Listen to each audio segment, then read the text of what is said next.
So here we have the Peugeot 3008 on a 17 plate. I'm going to start off by showing you around the outside of the car, and then we'll hop in and run through some of the controls on the inside of it from there.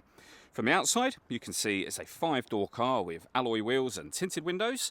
We're going to start off inside the boot area of the car first of all. As we approach the back of the car, you can see we have plenty of boot space along with that 60/40 split folding rear seat, should you wish to increase this space even further again. Okay, so we're just going to work our way back around to the front of the car, and as I mentioned, we'll then hop in and run through some controls on the inside of it from there. But now that we've done a full circle, you can see it's in lovely condition the whole way round. Just briefly before we hop in, I think it's well worth seeing the interior from this exterior point of view. There's plenty to run through on the dashboard, so let's hop in and we'll do that now.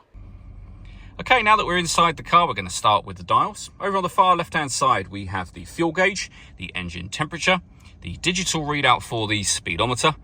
Over on the right-hand side, we have the trip computer and the coolant temperature gauge as well. Above the speedometer in the centre, it will show you what gear this car is in. It's an automatic, so of course we're in park at the moment. And below that, you can see the total miles of the car, which is 65,630.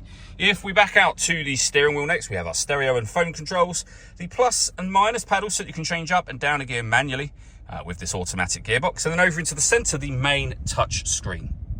So we're on the audio menu at the moment.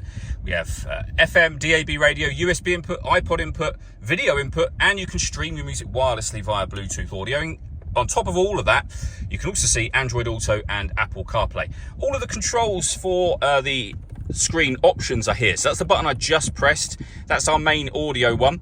We can pair our phone, so you can see the phone option there. We can enter our car settings menu, our satellite navigation menu. Of course, this is the inbuilt sat nav, but if you're using your smartphone, you can have various different sat nav apps via Apple CarPlay or Android Auto.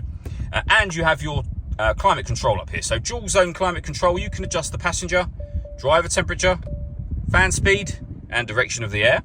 The air conditioning's on at the minute, so it's off, back on again, or hit auto. The car will now take full control to maintain those temperatures for you. Any manual adjustment will override that straight away. And as I said, all the buttons just here, including your hazard warning lights. Deadlock, so you can unlock and lock the car doors from the outside. Rear heated screen. We can recirculate the air that's in the car. That's a great way of heating it up or cooling it down quickly, depending on the temperature you set the climate control to. This button will divert the car's air conditioning straight to the front screen. We have the main volume for the stereo just there. At the back here, a 12-volt charging socket, USB input, and the gear lever for the fully automatic gearbox. All that leaves me to say is thank you for taking the time to watch this video. If you'd like to come and see the car for yourself and have a test drive, please feel free to give us a call here at Glenbourne's. We'd love to hear from you soon.